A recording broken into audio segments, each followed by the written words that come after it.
Əziz müsəlmanlar, Uca Allah bizlərə vacib buyurduğu oruç tutmaq ayı bitdikdən sonra bu sabitliyi qorumaq üçün nafilə oruclara baş vurmalıyıq.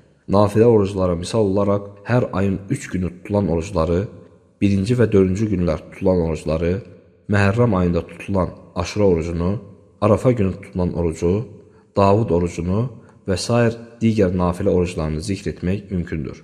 Uca Allah hər hansısa bir qulun nəfsini itaətə və özünə yönəlməyə müvəffəq etdikdən sonra həmin o qula yaraşmaz ki, o bu möhkəmliyi öz əlləri ilə söküb xəfifləşdirsin. Əgər qul Allahın ona açdığı xeyir qapılardan istifadə etməzsə, ola bilsin ki, Allah onun üzünə o qapıları bağlasın. Ramazanda səni görür deyə günahlardan çəkindiyin Allah bu ayda da, bu gündə də, bu saatda da, insanlarla da, tək olduqda da, işıqlıqda da, zülmətdə də, gizlidə də, aşkarda da səni görür.